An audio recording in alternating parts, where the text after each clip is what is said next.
आपली संस्कृती, आपले संस्कार सदा राहू दे आपल्या सोबत।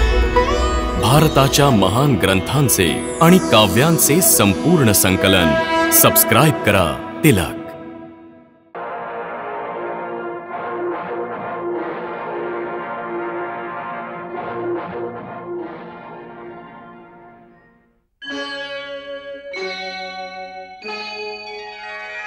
कृष्णा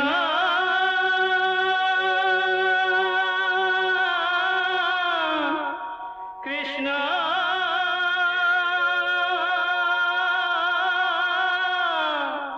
हरे कृष्णा हरे हरे।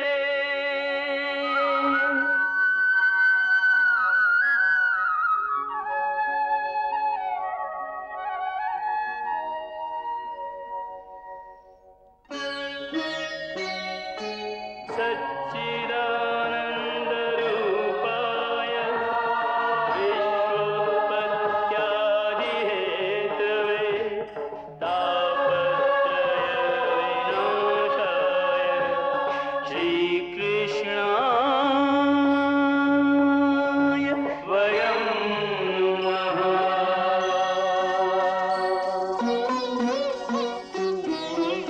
श्रीकृष्ण गोविंद हरे मुरारे, हे नाथ नारायण वासुदेव। हरे कृष्ण राधे कृष्ण राधे राधे कृष्ण कृष्ण हरे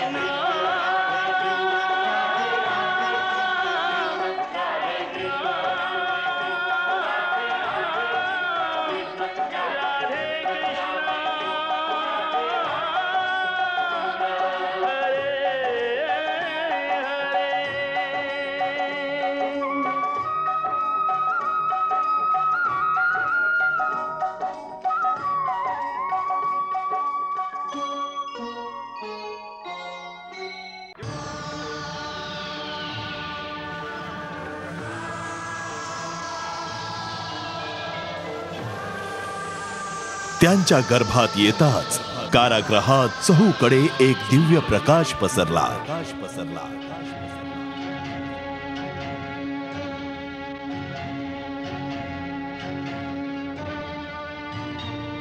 जेव्हा कंस हे पाहायला आला तेव्हा थोड्या वेळासाठी त्याची दृष्टी गेली।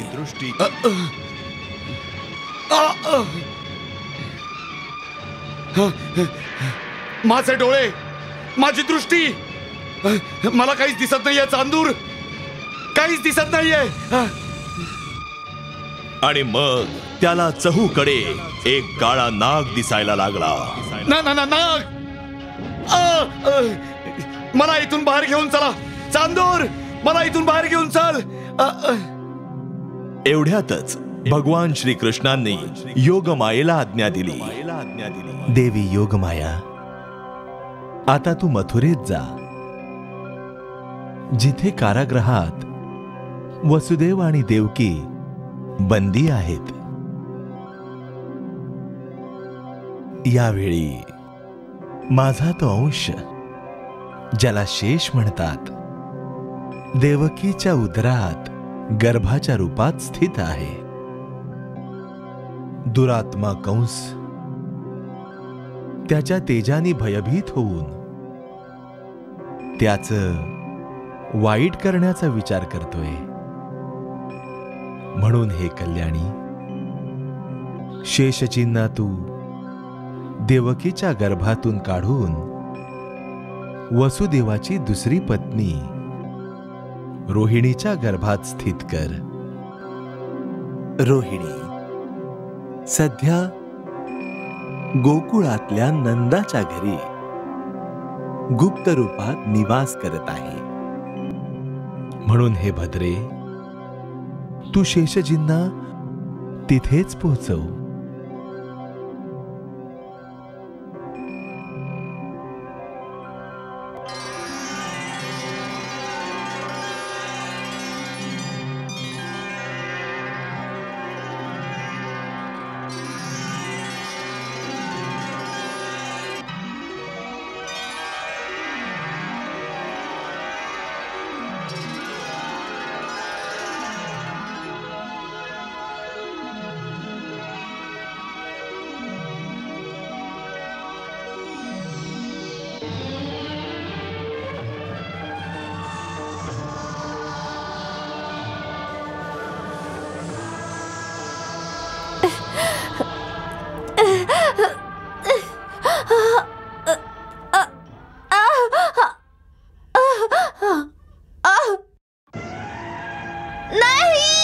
काय झालं? नाही.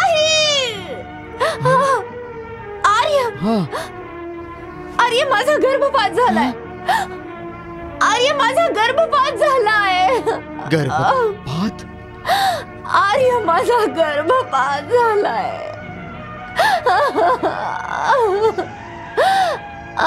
आर्य, आर्य.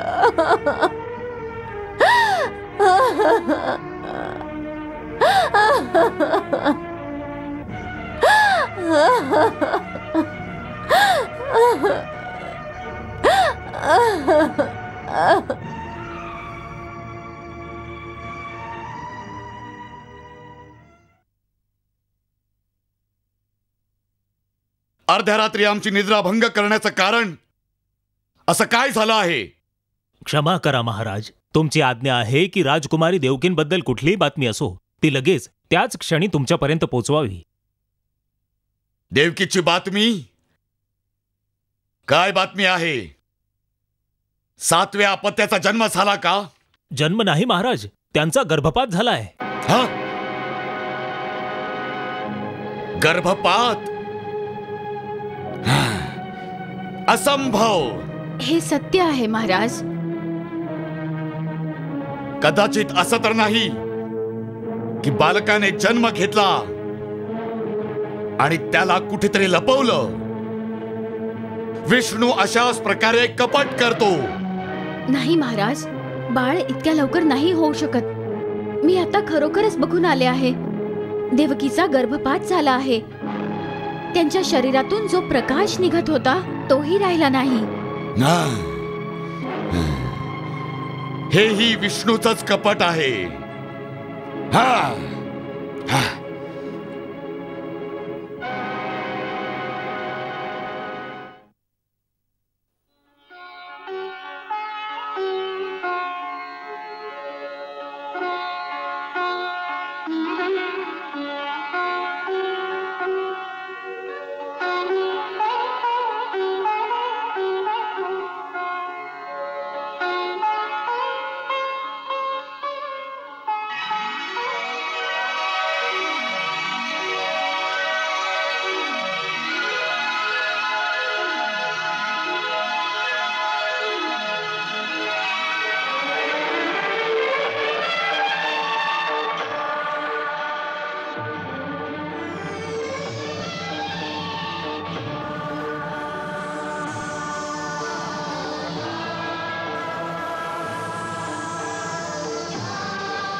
पुण्य आत्मा यशोदा, उठ उठ.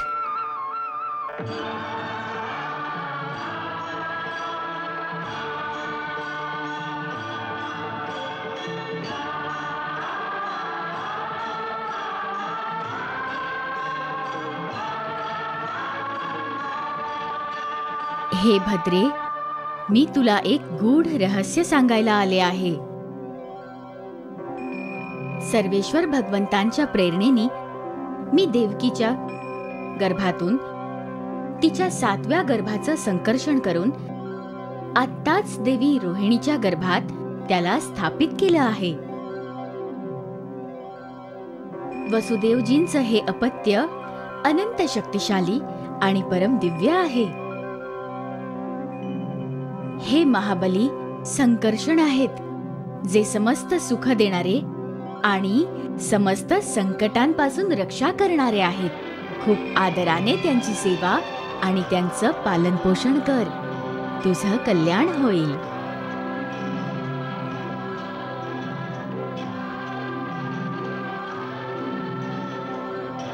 हे भद्रे, मी तुला अजून एक रहस्य सांगायला आले आहे.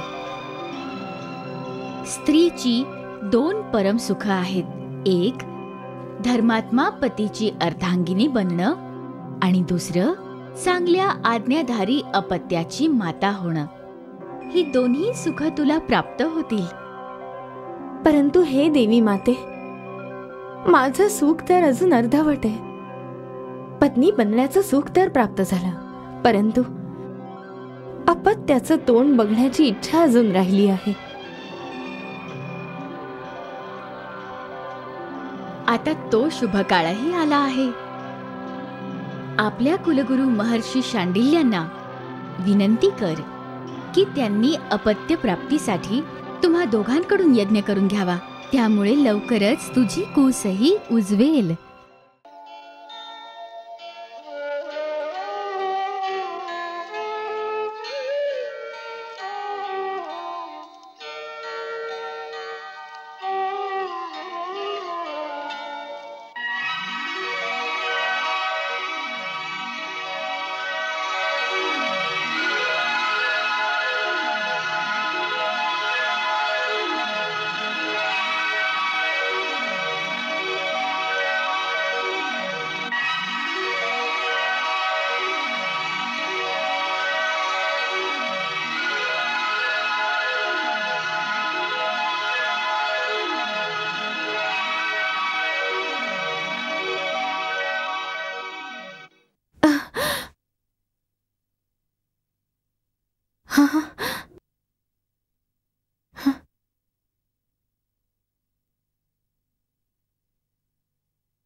स्वामी,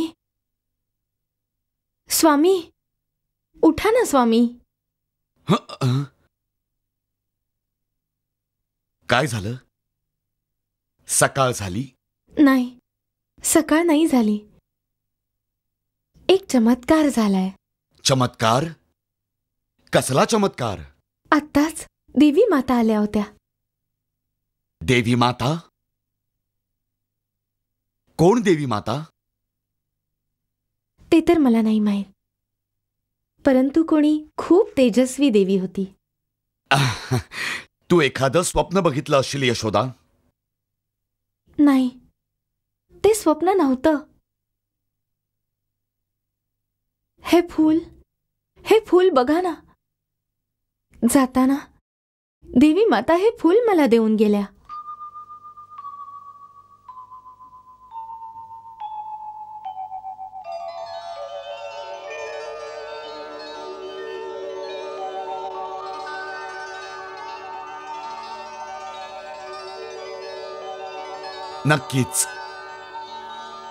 नक्कीच तू साक्षात देवीचं दर्शन घेतलंच यशोदा. नक्कीच तू वंदनीय आहेस. स्वामी, हे तुम्ही काय करताय? यशोदा, तू खूप भाग्यशाली आहेस. देवीच्या दर्शनाचं फळ नक्कीच शुभ असेल. परमफळाचं तर मला त्या आशीर्वाद देऊन गेल्या. त्यांनी सांगितलं की आता माझी कूस उजवायचा शुभ काळ आलाय. आणि त्यांनी हेही सांगितलं की गुरुदेव शांडिल्यांना सांगा की लवकरच तुमच्याकडून संतान प्राप्तीसाठी यज्ञ करवावा. आणि ऐका, ते अजून एक रहस्य सांगून गेल्या. रहस्य? कसलं रहस्य? त्यांनी सांगितलंय की त्यांनी देवकीच्या उदरातून तिच्या 7व्या गर्भाचा संकर्षण करून त्याला रोहिणीताईच्या गर्भात स्थापित केलंय. वहिनीच्या गर्भात? हो.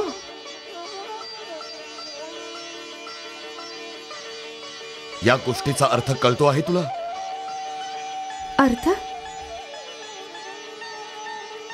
अर्थ तर मी विचारलाच नाही. याचा अर्थ आहे की हा एक मोठा दैवी चमत्कार आहे. ही काही साधारण गोष्ट नाहीये. हं, वहिनीला हे सगळं कसं समजवायचं? यशोदा, यशोदा, ताई, यशोदा, वहिनी, यशोदा, नक्कीच काहीतरी झालं असेल. चल. यशोदा, यशोदा, हे प्रभू, हे बघा काय होतंय. माझ्या पोटातून एक प्रकाश चहूकडे पसरलाय आणि बघ माझं पोटही वाढत चाललंय. कळत नाहीये हे कसं घडतंय. ही घटना नाहीये ताई, हा तर दैवी चमत्कार आहे. दैवी चमत्कार? हे तू काय म्हणतेस यशोदा? मी खरं सांगते ताई, देवी मातेनी स्वतः मला हे सांगितलंय. देवी माता? कोण देवी माता? काय सांगून गेलीये? त्यांनी सांगितलंय की हा देवकी ताईचा 7वा गर्भ आहे, जो त्यांनी संकर्षण करून देवकी ताईच्या उदरातून तुमच्या उदरात स्थापित केला. बालकाचं नाव महाबली संकर्षण आहे. कसलं वेड्यासारखं बोलतेस यशोदा? कसलं हे वेड्यासारखं बोलतेस? कधी कधी असं शक्य तरी आहे का?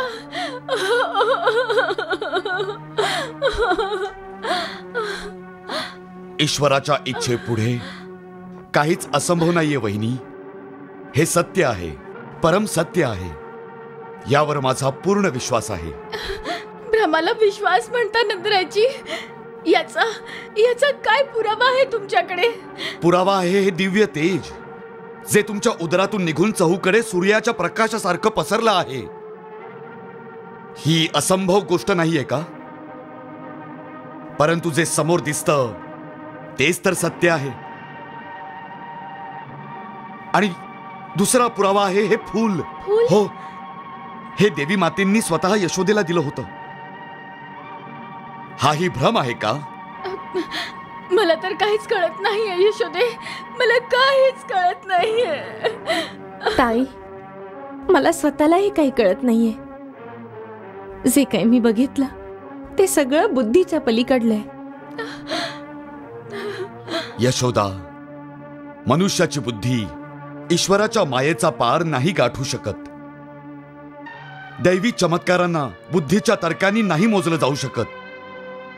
ह्या नद्या, हे सागर, ही हवा, पृथ्वी, चंद्र, सूर्य, हे ताऱ्यांनी भरलेलं आकाश मनुष्याने आपल्या ज्ञानाने बनवलं आहे का?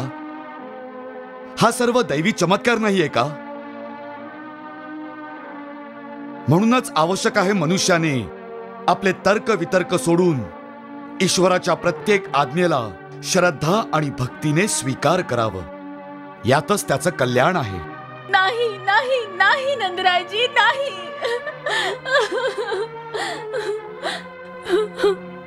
तुमच्या सल्ल्यानुसार मी इतके वर्ष तुमच्या घरात एका साध्वीच्या वेशात राहत आले.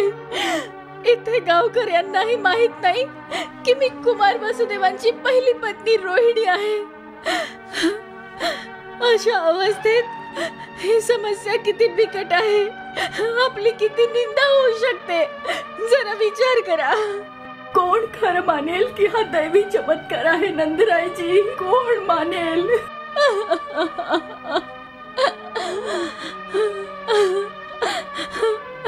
यशोदा, आता तर मला केवळ एकच मार्ग दिसतोय की मी यमुनेत जाऊन आपला जीव द्यावा.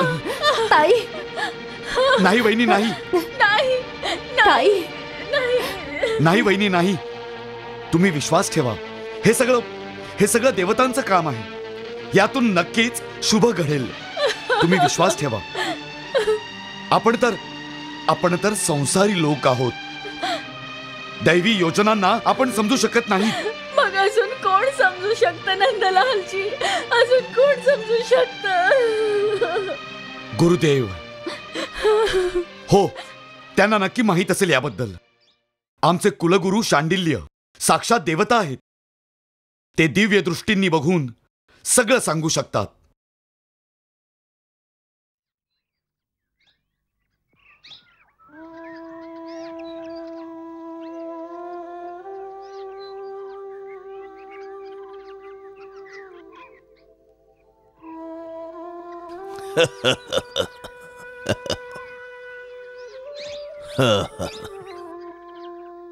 पुत्री, तू तर एक राजकन्या आहेस. तुला साधारण स्त्रियांप्रमाणे इतकं लवकर व्याकुळ व्हायला नको. तुझ्याकडे बघून निंदा करण्याऐवजी माझ्या मनाला तुला नमस्कार करावासा वाटतोय. म्हणूनच नक्कीच कोणी दैवी शक्ती आहे जी तुला मातृत्वाचा गौरव देण्यासाठी आली आहे. तुझ्या शरीरातून एक दिव्य प्रकाश निघतोय, जसं सूर्याला एका घड्यात बंद करावं. परंतु गुरुदेव, तुम्ही तर दिव्य दृष्टीने बघून सांगू शकता की या सर्व चमत्कारामागचं रहस्य काय आहे.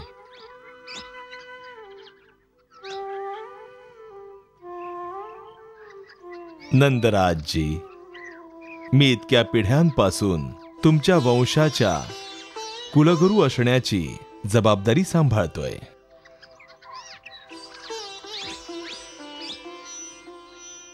म्हणून मी हे सांगू शकतो की माता भगवतीने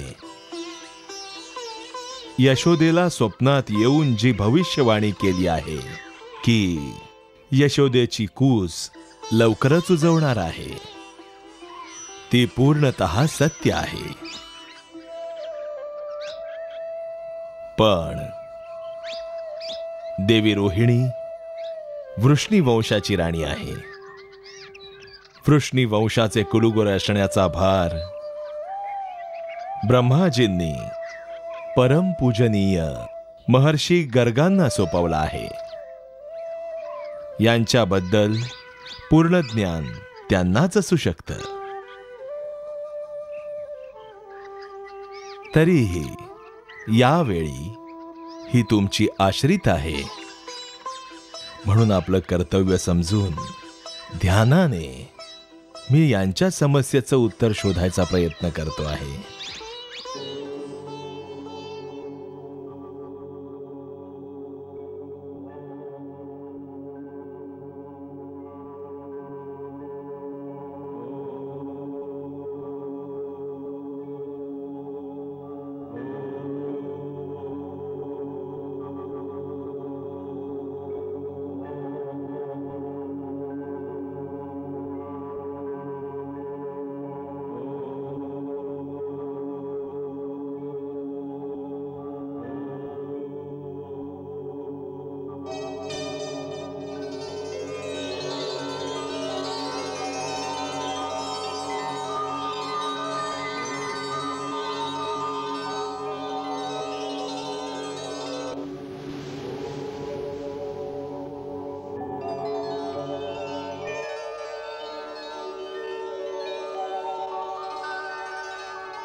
महामुने, तुम्ही आवाहन तर केलं म्हणून आम्ही आलो.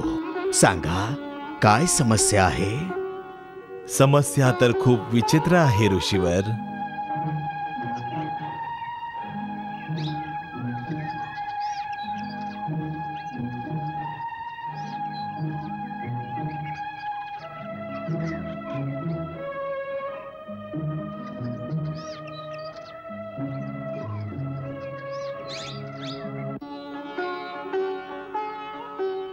तुमच्या प्रश्नाचं उत्तर शोधण्यासाठी मी आध्यात्मिक लोकांमध्ये खूप दूरवर जाऊन आलो आहे. पण आता मला असं वाटतंय की आता जे घडतंय ते मन, दृष्टी आणि ज्ञानाच्या सीमेहूनही पलीकडे आहे. हे काय घडतंय, काय घडेल आणि कसं घडेल याबद्दल कोणतीच भविष्यवाणी केली जाऊ शकत नाही. परंतु भगवान, तुम्ही तर स्वतः ब्रह्माजींचे पुत्र आहात, त्याहून शिवजींचे साक्षात शिष्यही आहात. भूत आणि भविष्य तर तुम्हाला हातावर ठेवलेल्या एखाद्या वस्तूसारखं दिसतं, तरीही तुम्ही असं म्हणता आहात, म्हणून आश्चर्य वाटत आहे. हे महामुनी, भविष्यातील घटना त्याला म्हणतात ज्याला विधात्यानं आधीपासूनच निर्धारित केलं असेल. त्याची भविष्यवाणी तर केली जाऊ शकते, परंतु आता जे घडणार आहे ते त्यांच्या इच्छेवर अवलंबून आहे, जे विधात्याचेही विधात आहेत. त्यांची इच्छा तर विधात्यालाही माहिती नसते. त्यांच्या इच्छेने तर सृष्टी बनते, उद्ध्वस्त होते, ब्रह्म येतात आणि जातात आणि परत नवे ब्रह्म येतात. आता ते काय करतील, कसं करतील ते कोण सांगू शकेल? हो, देवलोक आणि बाकी दिव्य लोकांमध्ये मी जिथे जिथे गेलो तिथे या गोष्टीची चर्चा तर नक्कीच आहे की वराह कल्पाच्या 28व्या चतुर्युगाच्या द्वापार युगात भगवान श्रीकृष्ण पृथ्वीवर स्वतः अवतरतील. तर ही गोष्ट तर निश्चित आहे की अवतरण व्हायची आता वेळ आलेली आहे. आणि वृष्णी वंशाचा कुलगुरू असल्याने मला हेही कळलंय की देवकीच्या 7व्या गर्भाचं संकर्षण करून आता त्याला रोहिणीच्या गर्भात स्थापित केलं गेलं आहे. ते तर स्वतः भगवान शेषनाग आहेत. पण या रहस्याला आता गुप्त ठेवणंच योग्य होईल. परंतु देवकीच्या गर्भातून जन्म का नाही मिळाला? कारण रोहिणी मागच्या जन्मात महर्षी कश्यपांची दुसरी पत्नी कद्रू होती, जिने सर्व नागांना जन्म दिला होता आणि नागमाता झाली. त्या जन्मात स्वतः वसुदेवच महर्षी कश्यप होते आणि देवकी त्यांची पहिली पत्नी आदिती होती. तेव्हा आदितीच्या गर्भातून वामन भगवान जन्मले होते आणि कद्रूच्या गर्भातून नागसृष्टी बनली होती. म्हणून भगवान शेषनाग माता रोहिणींना आपली माता असण्याचा गौरव देण्यासाठी आलेले आहेत.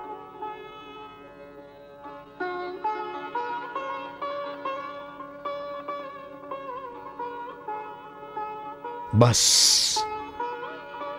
याच्या पुढे मला काही दिसत नाहीये.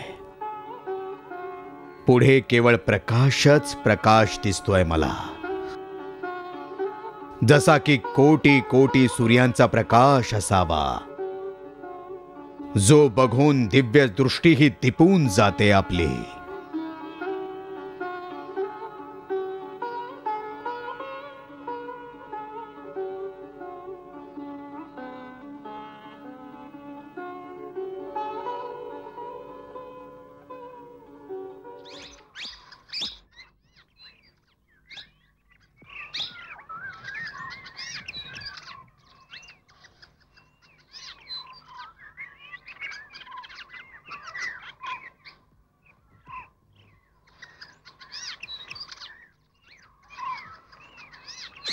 पुत्री, भगवती योगमायेने देवकीच्या गर्भातून संकर्षण करून जो दिव्य जीव तुझ्या गर्भात स्थापित केला आहे, तो बालक साधारण जीव नाहीये.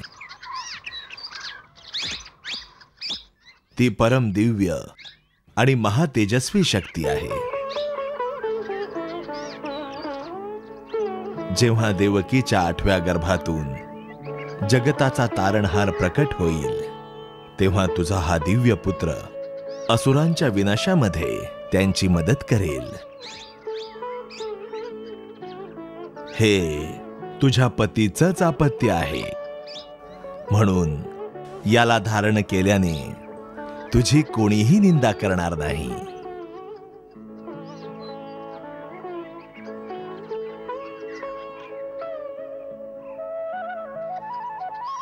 लोक येणाऱ्या युगांमध्ये तू या महाशक्तीची माता असल्याने तुझीच स्तुती करतील. परंतु आजचं जग काय म्हणेल?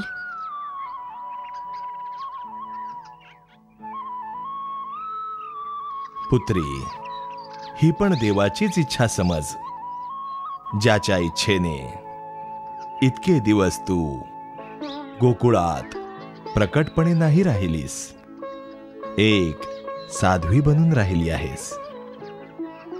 आज तुला नंदरायजी उघडपणे वासुदेव पत्नी राणी रोहिणीच्या रूपात गोकुळात घेऊन जातील.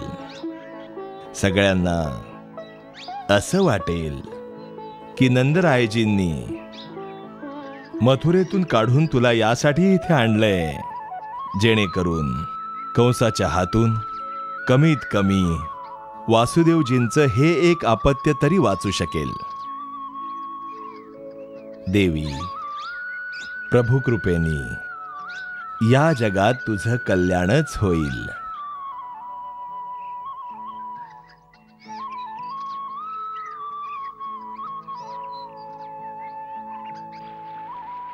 ऐकलंय की देवकीचा गर्भपात झालाय.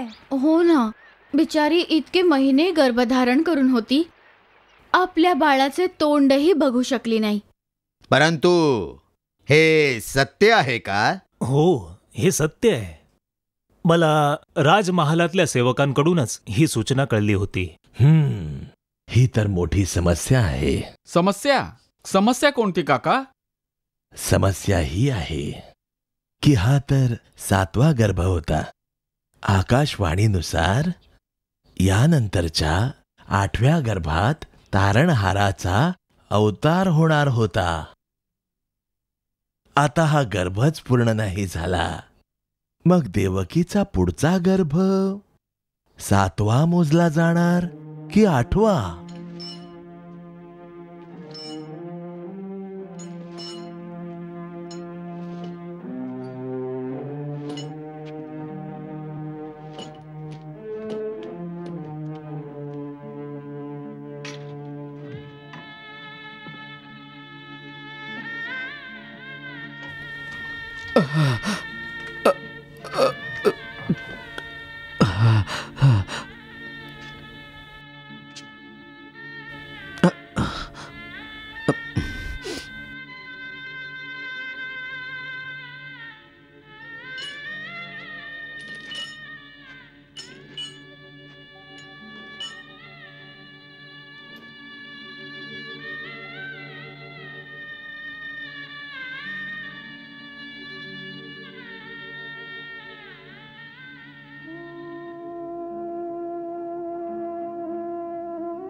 कुठल्या चिंतेत आहेस देवी?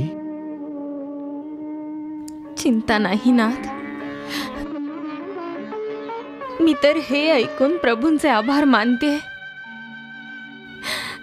की किती चांगलं झालं की माझा गर्भपात झाला. बाळ झालं असतं तर दादाच्या हाती लागलं असतं आणि त्यांनी किती क्रूरपणे त्याला शिळेवर आपटून मारून टाकलं असतं.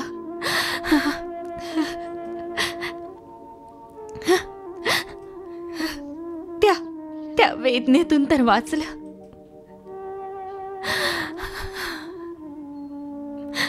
बिचारा आपल्या आईच्या पोटात शांतपणे मेला.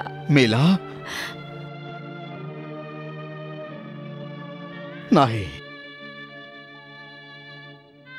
माझा विश्वास बसत नाहीये. असा जीव ज्याच्या गर्भात असण्याने एक अलौकिक 4 ठिकाणी प्रकाश प्रसरला, असा जीव गर्भात असावा आणि तो असाच मरावा? नाही, माझ्या मनाला हे पटतच नाहीये. हो, कधी कधी मनात हा विचार नक्की येतो की कदाचित आपल्या दुःखांनी द्रवित होऊन प्रभूंनी वेळेच्या आधीच आपल्या 7व्या अपत्याचा अंत केला,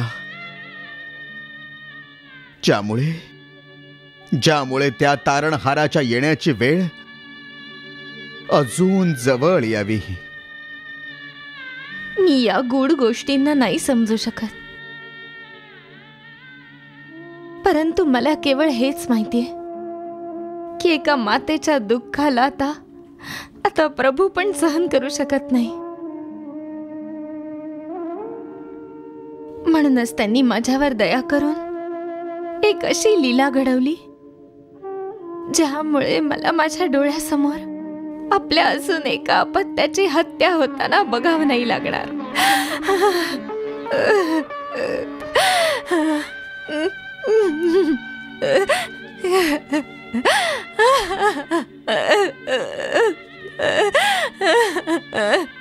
नाही,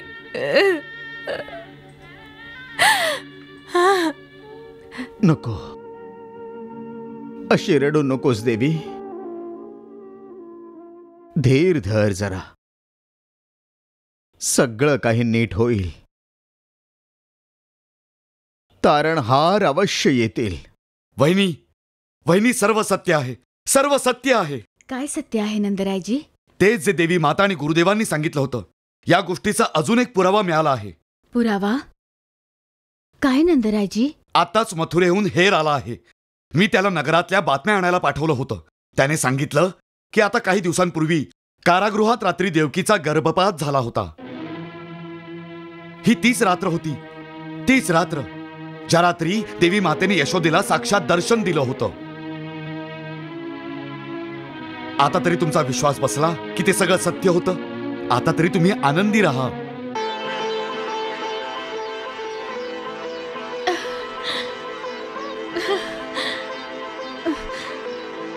आनंदाची एक गोष्ट अजून आहे नंदरायजी. काय? जर हे सगळं सत्य असेल तर देवी मातेचं हे वरदान की यशोदाची कूस उजवणार आहे, मग तेही सत्य सिद्ध होईल. आता तुम्ही लवकरच गुरुदेव शांडिल्यांना सांगून यज्ञाचा विधी करावा. ते तर मी सांगायलाच विसरलो. काय? गुरुदेवांनी याच एकादशीला यज्ञाचं अनुष्ठान ठरवलं आहे. असं? आम्हाला आजपासूनच व्रत धारण करावं लागेल यशोदा.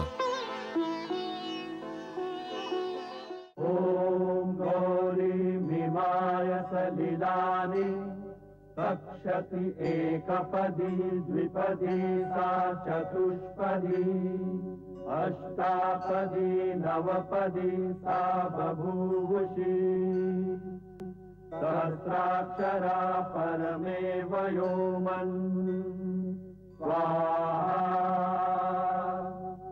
आधत्त पितरो गर्भम् कुमारं पुष्करस्रजम् यथेह पुरुषो असत् स्वाहा.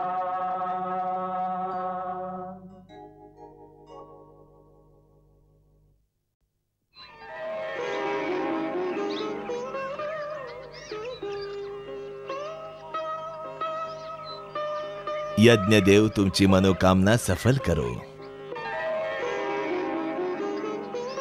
हे जगदीश्वर, जगात कुठलंही सत्कर्म तुमच्या इच्छेशिवाय संपन्न होऊ शकत नाही.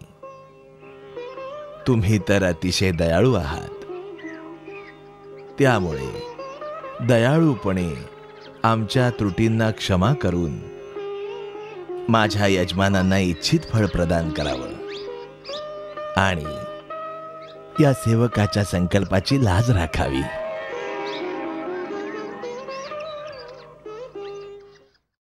माहितीये, देवकी परत गर्भवती झालीये. मग तर आता तारणहारांच्या येण्याची वेळ झालीये. हो, आता तर सगळ्यांचं दुःख मिटेल. आता तर तारणहार येणार आहेत. माहितीये, तारणहार येणार आहेत. अच्छा, गप्पा बसा, कंसाचा एक सैनिक येतोय. मग काय झालं? आम्ही कोण्या सैनिकाला नाही घाबरत. आमचे तारणहार येणार आहेत. काय महाराज, कंसांच्या सैनिकांना घाबरत नाही तुम्ही? आम्ही कुण्या सैनिकाला नाही घाबरत. आम्ही स्वतः महाराज कंसांनाही नाही घाबरत. आमचे तारणहार येणार आहेत. जो महाराज कंसाला घाबरणार नाही त्याला मथुरेत जगूही देणार नाही.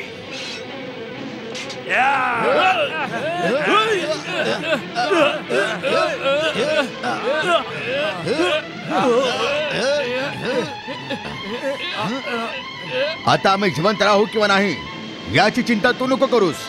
आता तुझे महाराज कंस जिवंत राहतील की नाही याची चिंता कर तू. आमचे तारणहार देवकीच्या गर्भात आलेले आहेत. मारा मारा यांना, मारा मारा, सोडू नका, मारा मारा मारा यांना, मारा मारा. आमचे तारणहार येणार आहेत.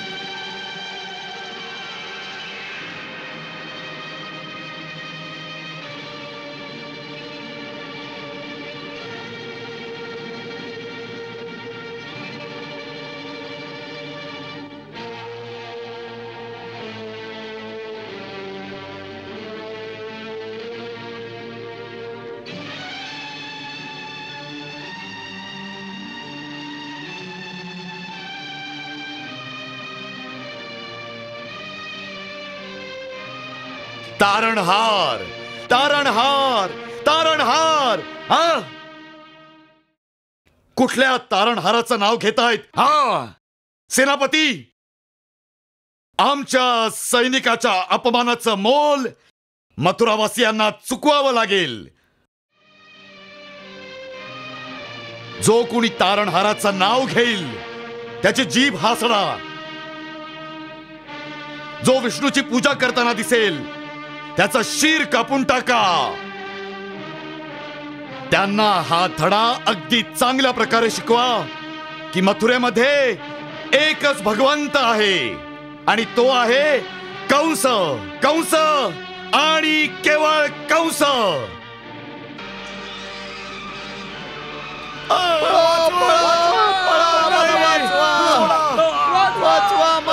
आता बोलवा आपल्या तारणहाराला, बोलवा.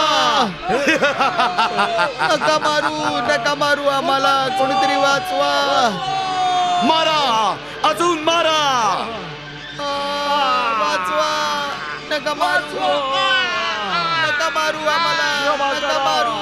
जाळून टाका, सगळं जाळून टाका. हे तुम्ही चुकीचं करताय, हे तुम्ही चुकीचं करताय. विष्णूची पूजा करतात, हा तारणहाराचं नाव घेतात. जाळून टाका सर्वांना, जाळून टाका. बोलवा, बोलवा आपल्या तारणहाराला, बोलवा.